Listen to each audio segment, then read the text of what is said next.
हे भगवान, कचरे का सागर बारिश की तरह बरसने लगा। पूरा शहर पल भर में लोगों के नरक में बदल गया। कार तेज रफ्तार से चल रही थी और कचरा भी वही था। धातु के टकराने की आवाज राहगीरों की चीखों के साथ मिल गई थी। यह हमेशा दिन के अंत के आने की भविष्यवाणी करता था। और इससे भी ज्यादा चौंकाने वाली बात 114 साल पुराने टाइटैनिक के मलबे को देखकर है। यह अचानक सड़क पर प्रकट हो गया। आखिर हो क्या रहा है? आज इसकी शुरुआत एक साधारण मछली पकड़ने के काम से ही करनी होगी। समुद्र से एक प्लास्टिक की बोतल के जरिए चालक दल के सदस्य आए थे। अचानक जैसे ही जाल ऊपर उठा, एक तेज चीख सुनाई दी। ऐसा प्रतीत हुआ कि जाल में कुछ जीव जंतु फंसे हुए हैं जो वहां से गुजर रहे थे। चौंक गए। तस्वीर निकटतम तटरेखा की ओर मुड़ गई। प्रशिक्षित सैन्य कर्मियों की 8 टीमें मछली पकड़ने वाले गांव में आई। कई बार निरीक्षण करने के बाद आखिरकार उन्हें इस यात्रा का उद्देश्य समझ में आ गया। यह वही रहस्यमय प्राणी था जिसे मछुआरे ने पकड़ा था। उसे बेरहमी से मारने से पहले उन्हें लगा कि वे बहुत सारा पैसा कमा सकते हैं, इसलिए वे शव को वापस मछुआरे के गांव ले आए। पौराणिक कथाओं में वर्णित इस गहरे समुद्र के राक्षस में सेना ने काफी दिलचस्पी दिखाई। लोग इसे समुद्री दानव कहते हैं, लेकिन जीव विज्ञान के अनुसार यह उस प्रजाति से संबंधित है जिसे आमतौर पर जल दानव कहा जाता है। इससे सेना को तब तक कोई चिंता नहीं हुई जब तक कि उन्हें समुद्री दैत्य के तल में मोती मिला। यह कोई प्राकृतिक संरचना नहीं है, यह एक विशेष रूप से समाहित किया गया भोजन है। हजारों वर्षों से जाहिर तौर पर केवल मनुष्य ही ऐसा करते आए हैं। इस प्रकार के जल दानव के पास भी बहुत ज्ञान होता है। काले सेनापति ने एक नए महाद्वीप की खोज की। सभी के जाने से पहले समुद्री राक्षस के वजन का गहन स्कैन करने का निर्णय लिया गया।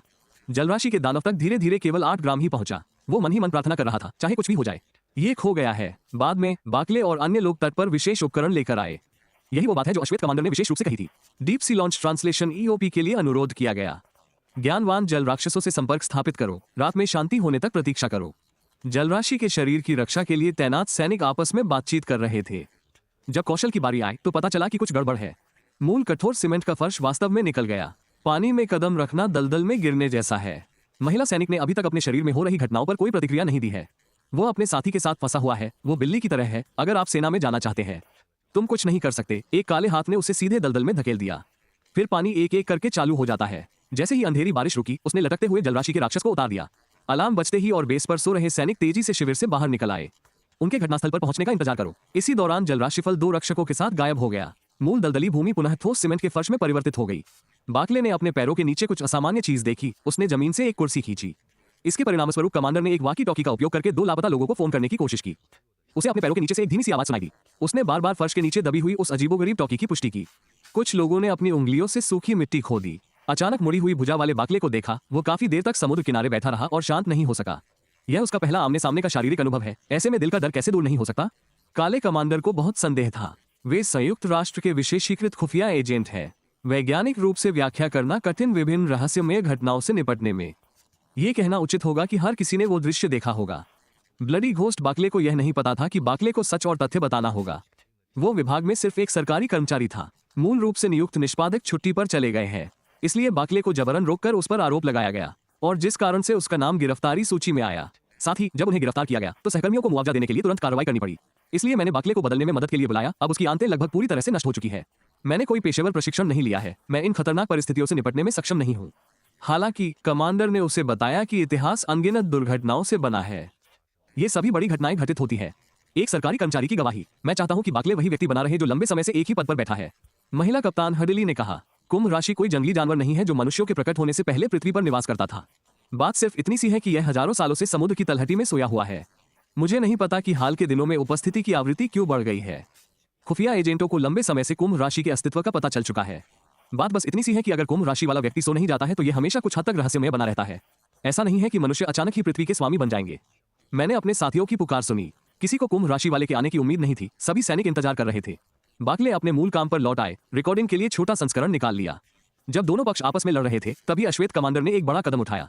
उसने सैनिकों को अपने हथियार नीचे रखने का आदेश दिया। हथियार ले लो और तकनीशियनों को अनुवादक शुरू करने दो। कमांडर ने पहले सद्भावना व्यक्त की। एक्वेरियस के साथ शांतिपूर्ण बातचीत की उम्मीद है। मशीन ट्रांसलेशन के बाद इस कुंभ राशि वाले व्यक्ति के मुंह से एक अजीब सी आवाज निकली। वो वास्तव में अपने ही लोगों की हत्या के लिए मनुष्यों को दोषी ठहरा रहा था। कमांडर ने तुरंत इस बात का खंडन किया कि एक्वेरियस ने भी 2 इंसानों को मारा था। सैनिकों, अब दोनों पक्ष बराबरी पर है। अब बैठकर बात करने का समय है। कुंभ राशि वाले अचानक उत्साहित हो गए। अनुवाद से पता चलता है कि वो सभी मनुष्यों के साथ बातचीत करना चाहता है। जब हर कोई सोच विचार कर रहा था तभी अचानक अलार्म बज उठा और उनके मोबाइल फोन भी बजने लगे। पता चला है कि कुंभ राशि पूरी दुनिया में दिखाई दे रही है। ऐसा लगता है मानो कोई राजा लौट आया हो, मानो वही इस दुनिया का मालिक हो। एक्वेरियस के सार्वजनिक रूप से सामने आने से तुरंत ही विवाद उत्पन्न हो गया। उनकी मंशा का पता लगाने के लिए दुनिया भर में बोली लगाने की होड़ मची हुई है। ब्रिटिश अधिकारी ने यथाशीघ्र पहल की। कुछ ही दिनों के भीतर मनुष्यों ने साम्राज्य में एक जुड़ी हुई नहर का निर्माण कर लिया। यह इमारत पहली आधिकारिक बैठक भी होगी Aquarius joint intelligence special forces commander के साथ। केट को इस वार्ता की मुख्य प्रतिनिधि के रूप में चुना गया। हालांकि वे किसी देश से संबंधित नहीं है, लेकिन इस समय यह क्षण बैठक शुरू होने से पहले पृथ्वी पर मौजूद सभी जीवों की साझा इच्छा का प्रतिनिधित्व करता है। तकनीशियनों ने गेट खोला और पानी भरना शुरू कर दिया। पाइप में पानी की टंकी पूरी तरह भर जाने तक प्रतीक्षा करें। निगरानी कक्ष से कुछ कुंभ राशि के लोगों को तेजी से हॉल की ओर आते हुए सभी ने देखा। पहला कुंभ राशि वाला व्यक्ति स्थिर खड़ी टीम की तरह प्रतीत हुआ। फिर दो विशाल गहरे समुद्र की बारिश होती है जो सबसे अंत में दिखाई देती है। सभी की नजरों में इस वार्ता का मुख्य प्रतिनिधि, इस कुंभ राशि वाले व्यक्ति का शरीर धीरे धीरे मनुष्य के समान दिखने लगा है। अभिव्यक्ति भी अधिक समृद्ध है। जाहिर है उनके पास बहुत ज्ञान है और मंच पर मौजूद लोगों के पास भी। ये देखा गया है कि कुंभ राशि वाले समुद्री जल में मुक्त रूप से सांस लेने से पूरी तरह बच सकते हैं। इन दो विशेषताओं का अर्थ है कि उनमें सतह में प्रवेश करने की क्षमता है। बैठक कक्ष में मानव प्रतिनिधि डॉक्टर द्वारा 4 चर्चाएं हुई। सबसे पहले जॉन नाथन ने भाषण दिया। उन्होंने सर्वप्रथम आगमन का स्वागत व्यक्त किया। कुंभ राशि वाले लोग अगली लंबी बहस की तैयारी कर रहे हैं, लेकिन एक्वेरियस के प्रतिनिधि ने इसमें बाधा डाल दी। मुझे उम्मीद नहीं थी कि वो इंसानी भाषा सीख लेगा। लगता है कि वो इंसानों से भी ज्यादा जानता है। डॉक्टर जॉन नाथन ने विषय बदलते हुए कहा कि यह कुंभ राशि वालों के लिए एक उपहार था। यह सबसे ऊंचे बिंदु से लिया गया है। धरती से एक अनूठी सुगंधित खुशबू निकलती है। जॉन नाथन मूल रूप से इसका उपयोग मनुष्यों की श्रेष्ठता को दर्शाने के लिए करना चाहते थे। एक्वेरियस के प्रतिनिधि ने सभी के लिए एक उपहार भी तैयार किया था। वास्तव में कुंभ राशि की जीवंतता खो गई। उसकी आवाज गुस्से से भरी हुई थी और उसने कहा कि ये बच्चे खुशी से बड़े हो सकते थे, लेकिन मनुष्यों के तेल, विष और मल में। मंच पर मौजूद डॉक्टर घबरा गया और जल्दी से समझाने लगा। मनुष्य पहले से ही समुद्री पर्यावरण को नियंत्रित कर रहे हैं। हालांकि कुंभ राशि के प्रतिनिधि ने गुस्से से कहा, मैंने बकले की ओर इशारा करते हुए कहा, मैं उससे और बातचीत नहीं करना चाहता। जो व्यक्ति पीछे की पंक्ति में रिकॉर्डिंग का प्रभारी नहीं था, सभी ने मुड़कर देखा। मुझे समझ नहीं आता कि कुंभ राशि वाले ने इतने छोटे कद के व्यक्ति को क्यों चुना, लेकिन मैंने आपको फिंगर बकले की ओर से देखा था। कंप्यूटर स्क्रीन पर जलीय कोर की प्रार्थना करते हुए की तस्वीर दिखाई देती है। उसका मानना है कि केवल वही लोग जो पिता का सम्मान करते हैं वे ही ऐसा कर सकते हैं। कुंभ राशि के साथ बातचीत करने के लिए मनुष्यों का प्रतिनिधित्व करने के योग्य। यहाँ तक कि बकले खुद भी वहां मौजूद थे। वो अपने ही मौन साहित्यिक दल पर विश्वास नहीं करता और पूरी दुनिया का ध्यान अपनी ओर खींच रहा है। बैठक के जनरल कमांडर केट को इस बात की चिंता है कि अगर बकले ने कुछ गलत कह दिया तो क्या होगा। युद्ध शुरू करना संभव है, लेकिन दो कुलों के बीच। हालांकि कुंभ राशि वालों का रवैया बेहद दृढ़ था। उसने कहा कि वो सिर्फ बकले की आवाज सुनना चाहता था और इस छोटे से आदमी की राय थी कि उसे कुंभ राशि के सामने खड़ा होना चाहिए। एक्वेरियस के प्रतिनिधि ने फिर से जोर देकर कहा कि उसने ठीक से सूट भी तैयार नहीं किया था। मैंने तुम्हें तुम्हारी मानवता और सहानुभूति के कारण चुना। बकले ने सिर हिलाया। मुझे लगता है कि वो आखिरकार सभी मनुष्यों का प्रतिनिधित्व नहीं कर सकता। एक्वेरियस के प्रतिनिधि ने जोर देकर कहा कि वो सिर्फ एक छोटा सा किरदार है। यह वार्ता विश्व की उपस्थिति में संपन्न होनी चाहिए। दुनिया को ये बताएं कि आम लोगों को भी बोलने का अधिकार है। हालांकि केट ही वार्ताकार है, इसमें बहुत सारे कारक शामिल हैं, इसलिए इस पर विचार करना असंभव है। उसके लिए पूरी बातचीत को दुनिया के सामने उजागर करना, और बकले यूं ही अपनी राय नहीं दे सकते। इसलिए दूसरे दिन की बातचीत में केट ने केवल 50 पत्रकारों को शूटिंग और बैंडिंग की अनुमति दी थी। एक साथ लाइव प्रसारण की संभावना पर भी बार बार जोर दिया गया। केवल स्क्रीन पर लिखे टेक्स्ट का ही अनुसरण करें। खुद को एक विशाल पाइप की तरह पेश करके नाटकबाजी न करें। कुंभ राशि का वार्ताकार फिर से पानी से भर गया है। केट की घटना के बाद बकी को होश आ गया है और वो कल की तुलना में काफी शांत है। और जब वो मानव मान के कुंभ राशि को पढ़ने ही वाला था, प्रतिनिधि ने अचानक बीच में ही टोकते हुए कहा, उसे एक गिलास पानी चाहिए। इस बात पर जानबूझकर जोर दिया गया है कि यह उचित मात्रा का पानी है। प्रभारी व्यक्ति के लिए इस तरह के सरल अनुरोध को अस्वीकार करना असंभव है। इसलिए उसने तुरंत सैनिकों की एक टीम को नदी के उस हिस्से में भेजा जहां नदी का पानी उफान पर था। इसे जल्द ही बकले के हाथों में भेज दिया गया। एक्वेरियस के प्रतिनिधि ने निम्नलिखित अनुरोध किया, यानी बकी को नदी का पानी पीने दो। कप पर बने पीले भंवर को देखो। इस समय उस व्यक्ति के चेहरे के भाव अत्यंत जटिल है। नवीनतम निर्देश ये था। डिस्प्ले के संबंध में बकले ने सुझाव दिया कि इसका उपयोग करने से पहले इसे कीटाणु रहित किया जाना चाहिए। फिर उन्होंने प्रदूषण की समस्या का जिक्र करना शुरू किया। एक्वेरियस के प्रतिनिधि ने बीच में ही टोकते हुए कहा कि वो अकेले ही राजनेताओं की बातें सुनना चाहता है। बकले को कठपुतली नहीं बनना चाहिए। वो व्यक्ति कुछ क्षण चुप रहा और अंत में बोला, यह निर्णय है कि हेडफोन उतारकर अपने मन की बात कही जाए। उसका मानना है कि मनुष्य थोड़े से लाभ के लिए बहुत मूर्ख और स्वार्थी है। उसकी आंखों के सामने धरती को ढहने के कगार पर धकेलने में जरा भी संकोच न करो। यहाँ तक कि जब दो लोग अनगिनत बार बातचीत करते हैं, कारखाने अभी भी नदियों और महासागरों में अपशिष्ट पदार्थ छोड़ते हैं। कुंभ राशि के प्रतिनिधि की अत्यधिक प्रशंसा पर आधारित ये कथन, मुझे लगता है कि तुम मेरे सबसे पसंदीदा इंसान हो। बकी को लगा कि उसका प्रदर्शन एकदम सही था। हालांकि जब उसने अपना सिर घुमाया तो उसने पाया कि पूरा स्थान मृत्यु की अवस्था में था। बातचीत को भी स्थगित करना पड़ा। बकले के अलगाव के शब्द निस्संदेह, इसने मनुष्यों को अत्यंत प्रतिकूल स्थिति में धकेल दिया। विशेष बलों ने दूसरे शहर में वापस जाने का फैसला किया। उन्होंने कुंभ राशि के लोगों की शारीरिक विशेषताओं का अध्ययन करना शुरू किया। यहाँ तक कि मृत कुंभ राशि वाले ने भी साथ नहीं छोड़ा।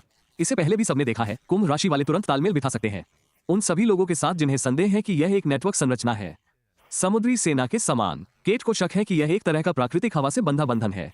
कुंभ राशि के कुएं पर मौजूद मोती एक महत्वपूर्ण भूमिका निभा सकते हैं। ऐसा प्रतीत होता है कि इस प्रजाति के शरीर में अन्वेषण करने लायक कई स्थान हैं। हालांकि दोनों जातियों के बीच बातचीत अभी भी जारी है। इस बार मनुष्य पहल करने का विकल्प चुनते हैं बकले। 2065 तक प्रदूषण में 50% कमी लाने का वादा किया गया है। उसके बाद शासन व्यवस्था को बढ़ावा देना और भी तेज हो गया। लेकिन कुंभ राशि के प्रतिनिधि को लगा कि उनकी गति बहुत धीमी है।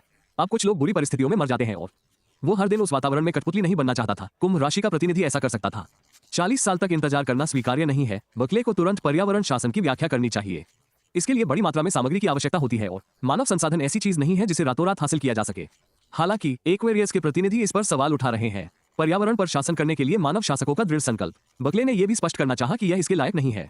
एक्वेरियस के प्रतिनिधि ने अचानक अपना सिर घुमाया और हवा में देखने लगा। पूरा शहर सन्नाटे में डूबा हुआ था। निवासियों को लगा कि पत्थर आने वाला है। हालांकि वे बारिश का इंतजार नहीं कर रहे थे, लेकिन अनगिनत प्लास्टिक बैगों से बनी कचरे की बारिश, बोतलें, डिब्बे और टूटे हुए मछली पकड़ने के जाल, पूरा शहर अस्त व्यस्त था। एम्पायर टावर में चल रही दो तरफा बातचीत को भी समाप्त करना पड़ा।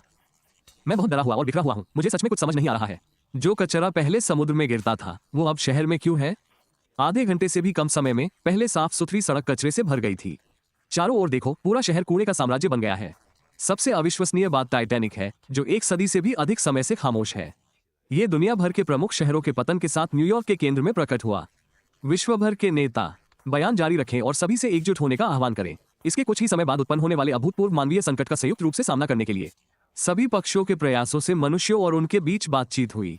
एक्वेरियस ने बकले के बयान को फिर से शुरू किया, जो अभी भी बहुत आधिकारिक आह्वान है। कुंभ राशि वालों को शांत और संयमित रहने का प्रयास करना चाहिए और किसी भी आवेगपूर्ण व्यवहार से बचना चाहिए। एक्वेरियस के हमले में किसी ने दया नहीं दिखाई। इससे दोनों पक्षों को भारी नुकसान होगा। इसने बस वही लौटाया जो मनुष्यों का था। बकी ने यह जानकर अपना गुस्सा दबा लिया कि उसका पत्नी और बेटे की जान बाल बाल बची और कचरे से बनी बारिश की पतंगों के निर्देश भेजे गए थे। निष्कर्षक यानी कुंभ राशि वालों से युद्धविराम समझौते पर हस्ताक्षर करने के लिए कहना, ऐसा युद्धविराम समझौता मनुष्य नहीं चाहते। कुंभ राशि वाले किसी भी जाति के साथ युद्ध न करने का वादा करते हैं और भविष्य में मनुष्यों के लिए युद्ध छेड़ने का भी वादा करते हैं। लेकिन आपको 3 शर्तों से सहमत होना होगा। सबसे पहले, महासागरों और नदियों के प्रदूषण को तुरंत रोकें। दूसरा, मनुष्यों और कुंभ राशि को औपचारिक रूप से अलग करना है। जीवित रहने के लिए सीमावर्ती क्षेत्रों में रहने वाले मनुष्यों का मानना था कि महासागर विशाल है। कुंभ राशि वालों के लिए कुछ क्षेत्रों से बाहर निकलना मुश्किल नहीं होता है। हालांकि कुंभ राशि वाले ने कहा कि सभी महासागर और जलमार्ग उनके हैं। न केवल मानव नौवहन पर प्रतिबंध है, बल्कि समुद्र के ऊपरी वायुमंडल में भी उड़ान भरना प्रतिबंधित है। अब सभी देशों के सभी प्रतिनिधि नाराज हैं। विशेषकर कुछ ऐसे देश जो बंदरगाहों पर निर्भर थे, उन्होंने समुद्र और हवाई मार्ग खो दिए। उन्हें मृत्युदंड देने के लिए कुंभ राशि वाले ने जोर से हंसा। बातचीत के दौरान चंद्रमा क्षण भर के लिए शांत हो गया। माफी मांगने में उन्हें बहुत जल्दी होती है। वे समझाते हैं कि वे बस बहुत उत्साहित थे। कुंभ राशि की आवाज स्त्रीत्व की ओर लौटती है, जो सभी को याद दिलाती है कि वो अभी। तीसरी शर्त में 2 शर्तों का उल्लेख किया गया है। तीसरी शर्त ही मुख्य है। वो बहुत निराश है इस्पात से बनी इस ऊंची इमारत के साथ, जहां क्ले ने उनसे अगली बैठक का स्थान तय करने को कहा। हर कोई मदद नहीं कर सकता, लेकिन स्क्रीन पर दिए गए निर्देशांकों को देखिए। ये पृथ्वी के सबसे गहरे समुद्री बंदरगाहों में से एक है। मानव निर्मित सबसे उन्नत पनडुब्बी होने के बावजूद ये केवल आधी गहराई तक ही डूब सकती है। कुंभ राशि के प्रश्न का सामना करते हुए बकले वास्तव में सहमत हो गए। यदि आपको पसंद आए तो ऊपर दिए गए समुद्री युद्ध की पहली और दूसरी सामग्री देखें। कृपया ध्यान देते रहें। अगली बार मिलते हैं।